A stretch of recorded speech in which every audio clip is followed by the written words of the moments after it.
I used to participate in beauty pageants, like I would always sing for my talent, and they always Hmm. supported me with that. Like when I was in high school, I used to do, don't ask. I used to do Well, beauty now I want to pageants. ask. This podcast is all about you and your journey in music and how you got to where you are today. Awesome. Looking forward to it. Very cool. And we'll talk about your new song, Lucky Me, as well. And energy. Oh, yeah. And energy. We have to talk about energy. Hold on. I'm just gonna give the screen a quick wipe just to be sure. I'm a very moisturized person, so all of my devices tend to have I'm a grease. very moisturized person. I love that. literally. As you can see, like just from my skin. So yeah, because um Lucky Me has some features on it. Oh, yeah, of course we'll talk about energy. It's your new single. cool. Well, I'm ready when you Awesome. are. I'm ready. So talk to me about where were you born and raised? Yeah, so I was born and raised right there in Kingston, Jamaica. You know, um I was actually raised in New Kingston, which if Okay. anybody knows anything about Jamaica, that's, it's kind of like the center of all of, well, growing up for me, it was where like a lot of nightlife was, and it's where all of the banks are. I would compare it to, maybe if you want to call it, like the Times Square of Kingston. Okay. I Sure. mean, it's really not like Times Square, but you know what I mean. It's just like an epicenter. One of there's a few places that are really busy, but it's a really busy place. So it was actually quite interesting growing up there because it was really busy, but at the same time, the the community I grew up in Mhm. somehow had this huge backyard where all of the houses shared. So Oh, I spent a lot of my days, like as a child, like climbing trees. Most Jamaican kids, we run against each other. Like track and field is actually a recreational thing for us. And oh, so I interesting. had, yeah, it's funny. I had a very outdoorsy childhood, even though I did not live in the heart of the countryside. But Hmm. it's really just because I was lucky enough that, as I said, like I lived in like a community where, it was like a townhouse kind of a place. But there was this big backyard that all of the kids got to share and grow up with. So it was cool. Like I grew up, in the hustle and bustle of Kingston, but then I naturally just gravitated to all of the outdoor stuff that comes with being Jamaican. Sure. That's amazing. That's cool that you lived in, so like you had like a community area that everyone can kind of. Exactly. But then I think what was weird about it is that, you step out your front door and you get to the main road, and there's just like a lot happening. There's a hotels, there's, like Burger King is right there, KFC is Yeah. right there, which was awesome for me. Like once I was Yeah, there you go. old enough to walk by myself, that's what I did with my spare money. Sure. So it was cool. Very cool. How did you get into music? How did I get into music? Well, people always ask that question. I never know how to answer it, because I I was born into music, right? Hmm. And I don't think the Naomi Cowan that you see before you would exist if it wasn't for music, because music is what brought my parents together. Oh, But interesting. yeah, so I was born as a result of reggae music and as a result of music. However, for me, my journey to music was actually quite unlike many. Um, I am a multifaceted person. I consider myself like a multi-potentialite. I don't know if you've ever heard that word. Uh-uh. A multi-potentialite is someone with multiple passions and talents and giftings, and it's people that kind of tend to end up being a jack of all trades, and they're very good at many things, and they're Oh, very sure. Like that talented makes in many sense. Yeah, ways. you have Yeah, okay. yeah. So your potential is Is multi. yeah, Yeah, yeah, right, yeah, right. Now I'm putting it all together. yeah. So I've always been like a very multifaceted person. Even when I was a child, like, at my elementary school, I think I won most all-rounded girl because every extracurricular activity I did it. Like you name it, and I've done it, right? And so I really wasn't that person who grew up with this like single-minded focus that like music was what I was going to do no matter what. I just knew music was one of the many things that I loved. and I studied media in school. And as I got into the work world, if you want to call it, I realized that I was losing a lot of my personal essence as a person, if that makes sense. Like I Mhm. started to feel very unlike myself, or the purest version of myself. I started to lose that as I got deeper and deeper into job hunting. And I got a job and I was like doing the job and I just wasn't feeling like me. And in a way, to be super transparent, I definitely, in looking back, I was a high functioning depressed person. I think I definitely struggled with that level of depression where you show up every day and people look at you and you think you're fine, but you know that you're not fine. Sure. Right. And It's like you almost so had to you were distracting yourself maybe in a sense, absolutely, like taking absolutely. on so Yeah. much.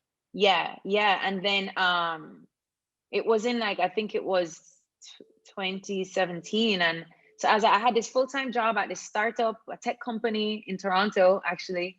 And the company was growing really fast. I don't know if you know Wow. anything about this. So you moved out of Jamaica to Toronto?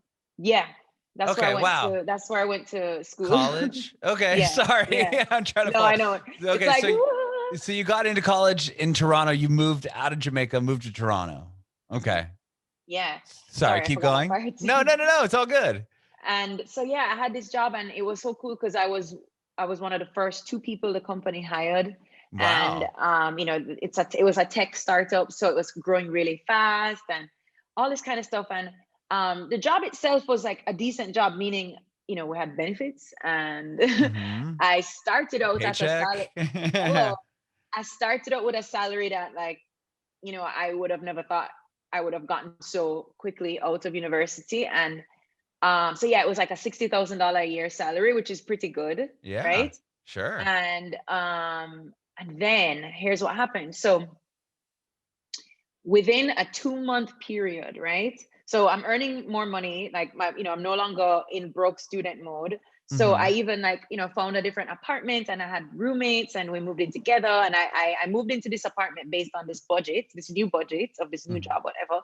And then at the same time, it turns out that my dad needed major surgery, right? Oh, I'm sorry. And Yeah. yeah, so I flew to Miami to be with him and my mom and my sisters for the surgery. And as soon as I got back from that trip, crazy. So his surgery went well. It was That's good. I was gonna perfectly fine. ask. Yeah, Yeah, okay. yeah, he was fine. And um, as soon as I came back, the guys I worked for at the startup, they called me in and they're like, "Hey, Naomi, we think you're so great and da da da da, but we're realizing that, like, the budget, like, based on, and the truth is the startup world is very volatile and uncertain, right?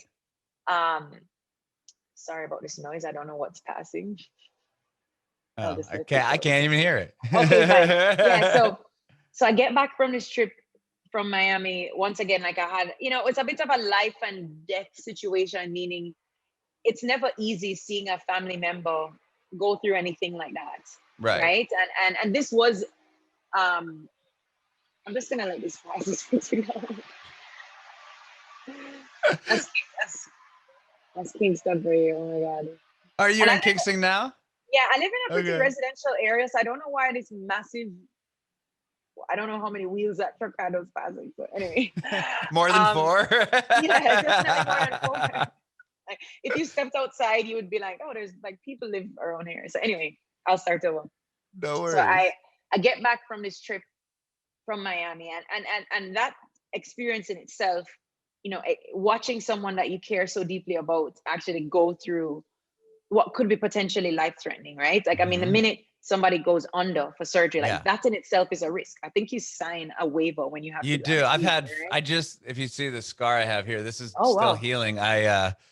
This is my 4th cervical spine surgery. My neck is like totally screwed.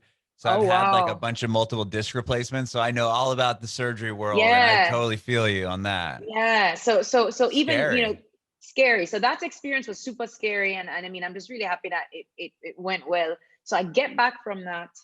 Soon as I get back, not even a week from getting back from Toronto, I mean from Miami to Toronto, the guys I was working for, they were like, hey, we think you're so great, blah, blah, blah. So that bad news is coming, right? Right, of And course. they tell me it's not that we want to let you go, but we want to do one of two. We want to do two things. The first thing we want to do, we have to lower your salary. Mm-hmm. And the second thing is we're going to adjust your position a little bit. So they I basically got downgraded, right? Mm-hmm. In money and as well as in like position and responsibility. So all of that happens within like a 1-2 month period. Keeping in mind I had just moved into a different apartment, because I was supposed to be earning more money. And as you know, or you might not know, but in the tech world and the startups, it is a bit more volatile, truthfully, like meaning Mm-hmm. More of a risk there. more of a risk, for the people that work there, for the investors, everything. It's just super risky. But I find that stuff exciting, right? So Mm-hmm. I decided to keep the job, and it was maybe 6 months later that I started to confront myself to say, well, what are you really doing? Because what's the purpose of like working for other people and that kind of stuff if they still have the power to take that away from you, Mm-hmm. right? And I just went into a time of reflecting on what are the things that really bring me the most joy. Yes, I'm good at multiple things, but what is the one, or what are the few things that really like make me feel like myself?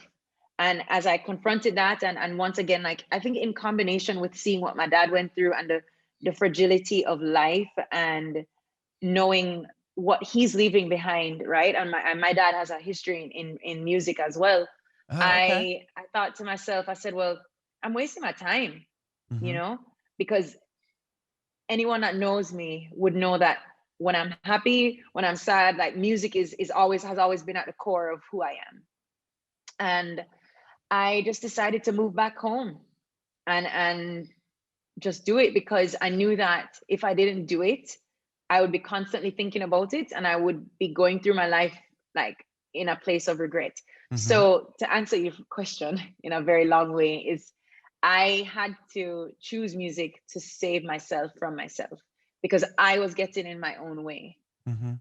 I you love know? that. I mean, yeah, Yeah. you were able to obviously music is very important to you, and you're just focused solely on Yeah. doing this as a career. Yeah, because I've always, as I said, like I've always done music, whether it's privately or, even at church. Church really Uh-huh. helped, like going to church and singing at church is where I developed a lot of my talent. And as I said, I grew up in the industry because both of my parents are musicians and public figures in the Jamaican music industry. So it was a Really? part, yeah. It was Oh, a part, wow. it's a part of my upbringing, but I just was always kind of like, oh, I don't know. Like I can do other Right. things. I always felt like because life offered me so many options, Mm-hmm. as I said, being a multi-potentialite, you want to try a lot of things, and music was one of the few things I think maybe it scared me the most, and that's why, maybe I didn't run to it at first, but I Mm-hmm. had to run to it when I was in my what I would consider like one of my lowest points.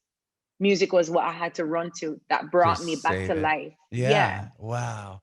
With your being from a musical home and musical household, like were you exposed to like your parents performing like all the time as a kid and like going to Hmm. their performances and stuff? What was that like? Oh man, I mean, I that's all I know, right? I mean, Mm-hmm.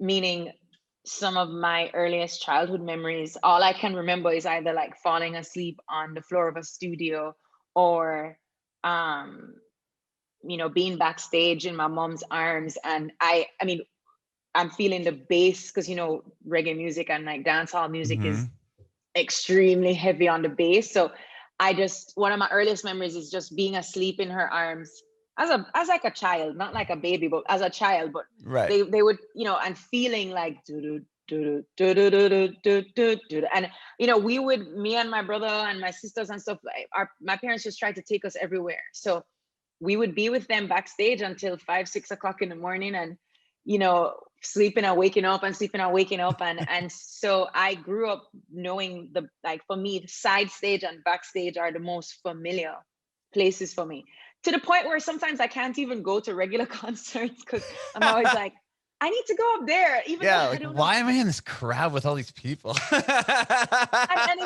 it's so funny because it's not even like because I don't want to be around people, but it's just like I don't know. It's just maybe where I've always experienced the music, Right, right. That's you so know. funny. So yeah, so I grew up that and a lot of traveling, and when they could take us on tour outside of the country, Mhm. they would take us. So like one of my favorite things was being able to sleep on the tour bus, which is very uncomfortable for an adult, right? But I mean, imagine being like a kid and you're like on this moving bed going across the That must United have been, States yeah, or that's whatever. so Yeah, exciting. Like, I mean, wow. it was exciting, especially because my brother or my sisters would be there, and so it was just like a family experience. Mhm.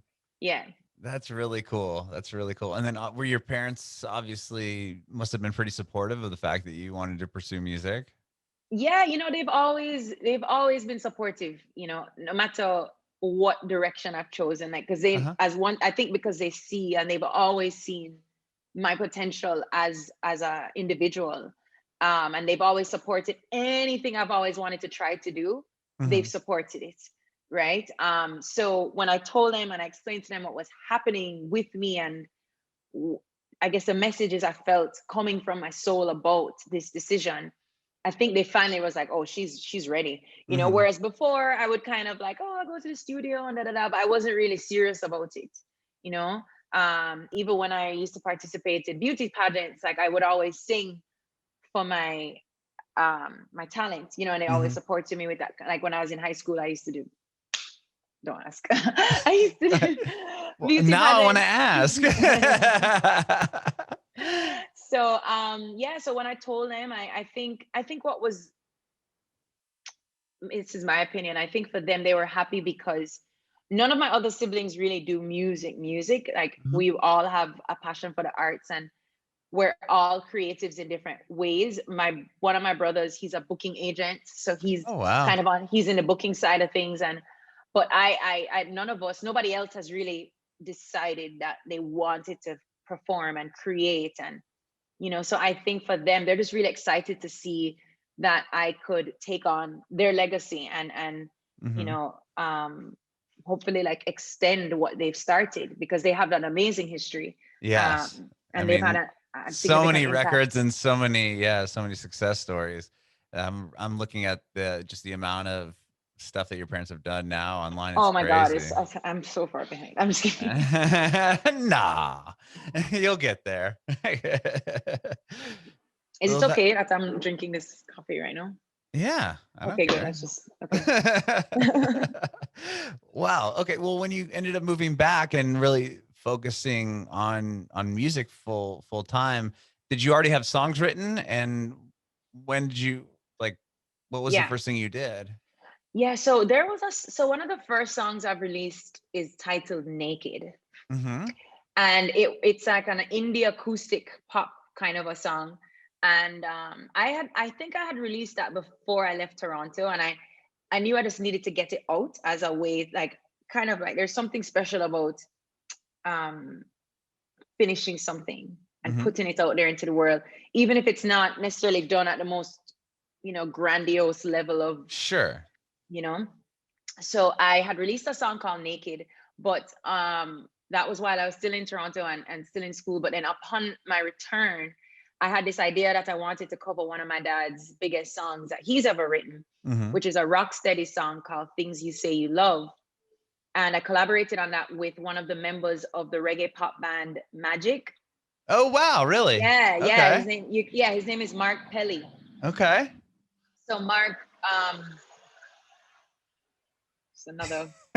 Just another car. Don't worry about It's it. not a car. It's like, oh man, I wish you could see it. It's literally, anyway, Like a tank. it's just like a big, it's not a garbage truck, but it's bigger than a garbage truck. Okay. Anyway, so I reached out to him. I can't remember. Oh, somebody had introduced me to Mark Pelli. Yeah. Somebody introduced me to me because they introduced me to Mark because they heard that I was doing reggae. And I said, hey, like, would you be down for helping me to produce this song?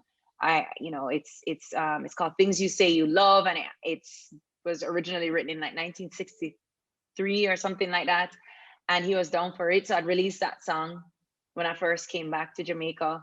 And then, Was that a pretty big moment for your dad? I mean, that being that you chose one of his songs, was he I pretty think proud of that? so. Yeah, I think so. I think so. Yeah, for sure. For sure. that's cool. I'm And sure. Yeah. we put a fresh twist on it as well, because it's the original song is a very traditional rock steady song, Hmm. right? And we still kept a lot of that ska and rock steady elements, but made it more fresh. So I love that.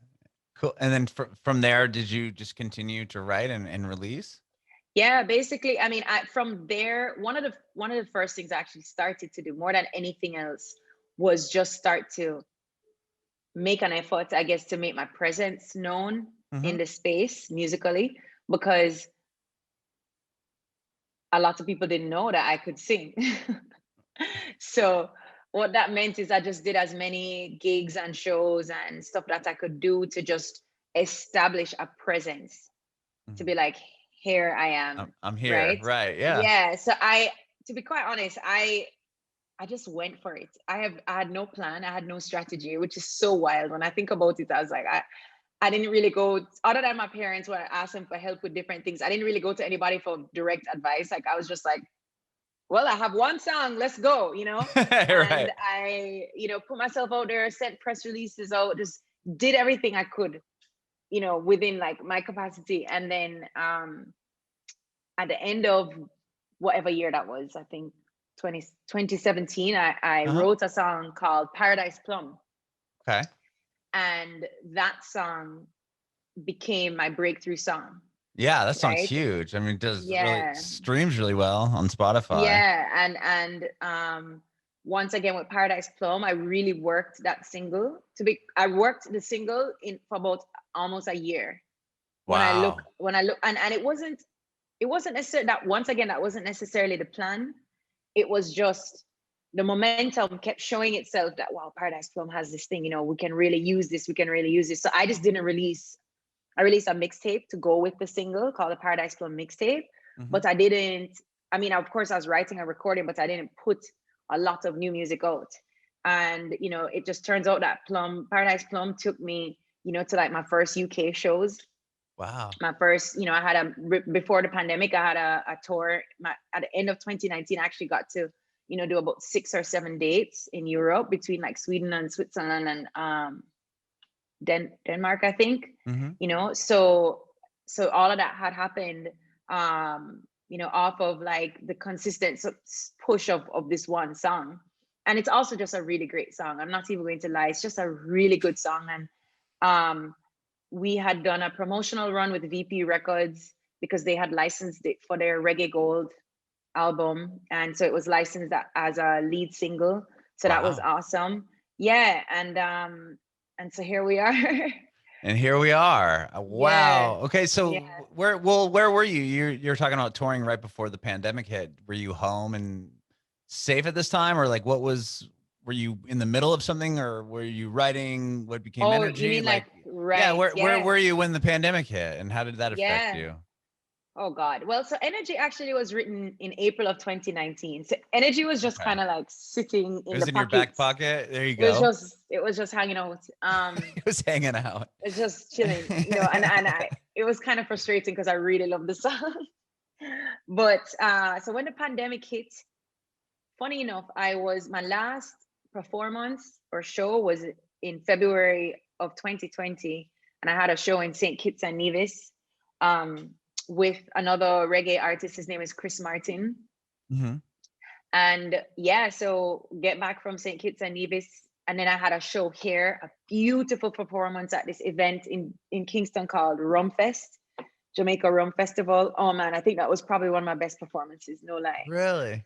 Yeah, I think I was coming, even though I've always been a pretty decent performer, there was something, I think before that performance, I had made a very conscious decision that I was going to kick down that stage. Does that make sense? Yeah. Sure. Yeah.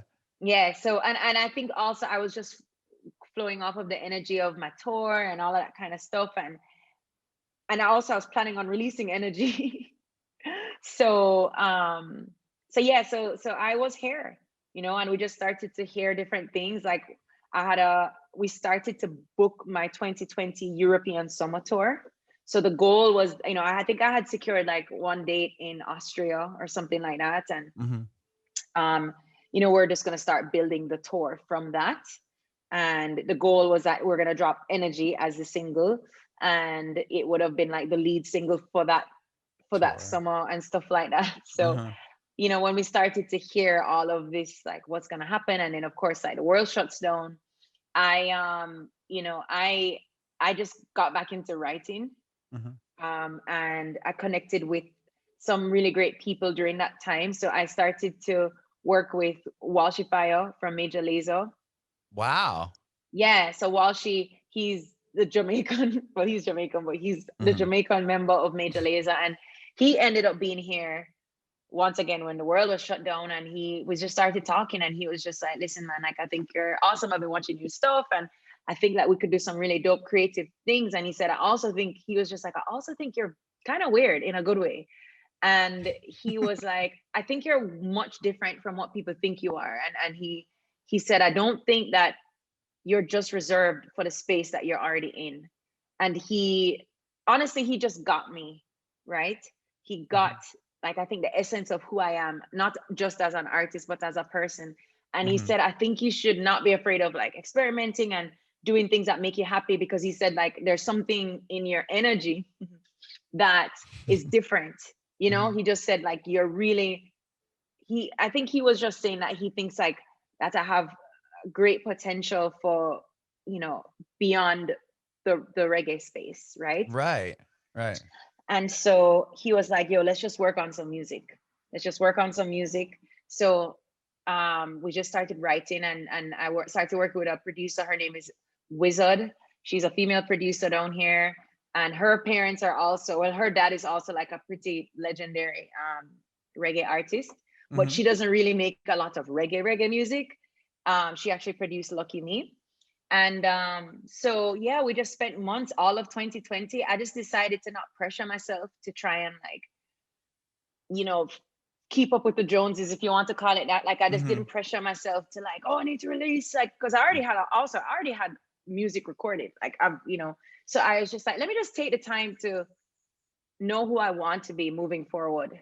Because that stop in the wheel, that kind of like that cog, is that the word? Like the when the pandemic hit, it just allowed me to take one step back and just look at where I was going and then where I wanted to go and my trajectory. And like, it caused me to think about how do I want my career to flow?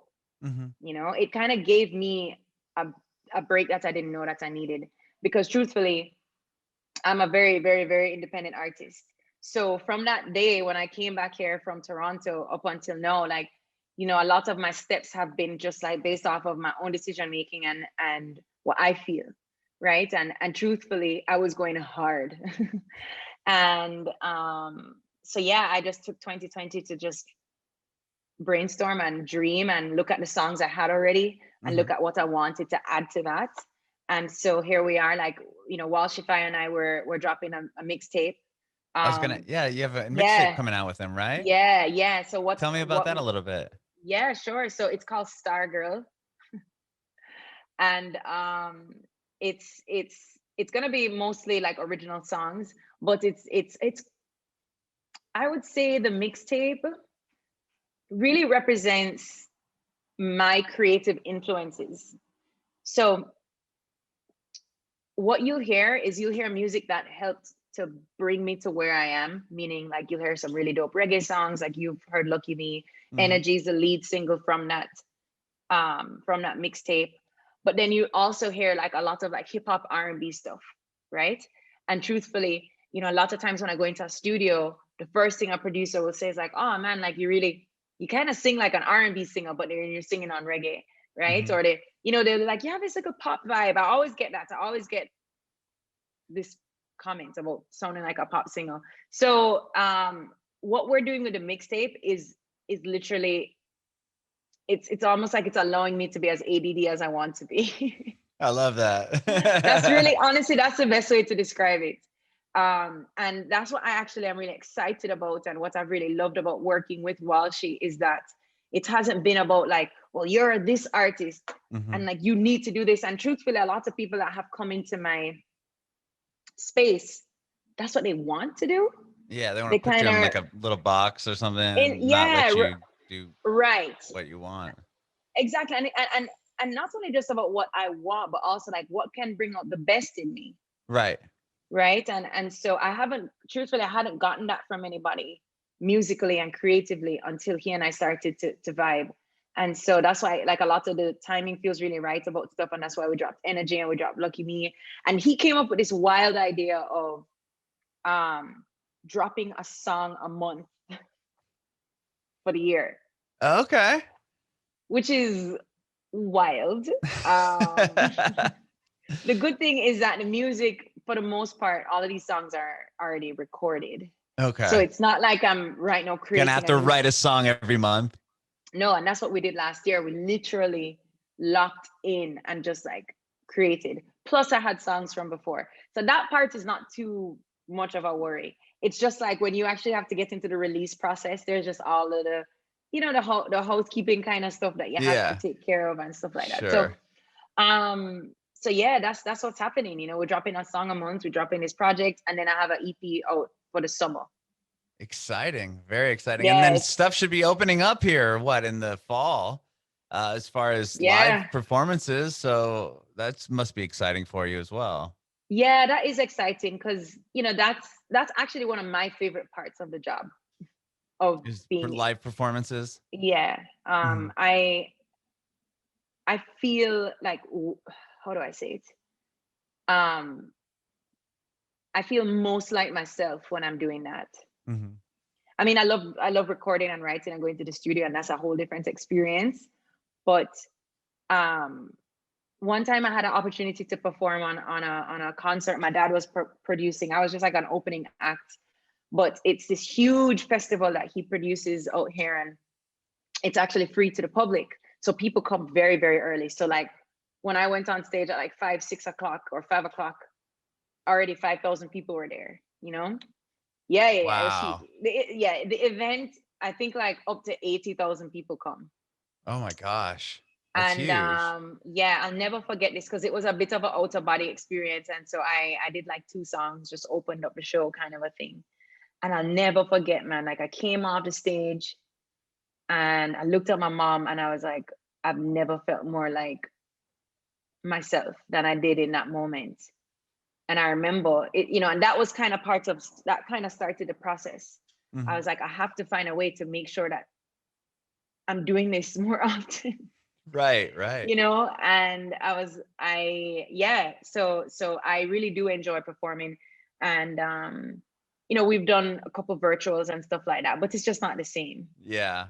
You know, however, as I said, like I've really made an effort to try to maximize what has been happening. I mean, it's also been very terrible. You know, I think the whole world is just vibrating at a very low frequency right now. And it's rough. I think it's really rough because our industry has been impacted the most. Literally, like entertainment is a one thing that's just been like, nope, you can't. Yeah, exactly. Right? Nope, not even a little hint. You can try to figure out other things like virtual shows and drive-in concerts, but it's definitely not this, and not everyone can pull off a drive-in concert. No, and virtuals as well, like you know, it's actually not as easy as people might think. Right. There's actually probably like logistically, there's even more to consider because of the rebroadcast and the mixing and, you know, there's a lot of stuff that goes into it. And that can also like kind of make the process a little bit blah, you know what I mean? Right. So yeah, I'm excited. I'm really excited. And I know for me, I'm just focusing on the music and sharing it as much as I can, and knowing that it's going to resonate with the people that it's meant to reach. And then of course I will see them in the near future. Yeah, you know, I can only do my parts, which is write, sing, and do it. And you're ready to play. So hopefully this all ends. I mean, it looks like everything's starting to open up. So Yeah. Very excited for that. And I can't wait to hear the mixtape. And obviously we have a song a month to look forward to for the year. So that's really cool. It's to me, I mean, I do believe it's going to be disruptive, but in the process, it's so terrifying in a good way though.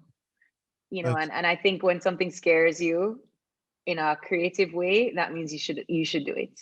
definitely. Yeah. I, So I love it. Well, thank you so much, Naomi, for talking with me. I really appreciate thank it. you. I have one more question for you before I let you Yeah. go. Do you have any advice for aspiring artists? Yeah. Oh gosh, lots. So um aspiring artists, I mean, I think, you know, whether your art is music or anything, I think anyone with an aspiration in general, um, more than anything else, my biggest piece of advice would be to fight to be yourself in the process.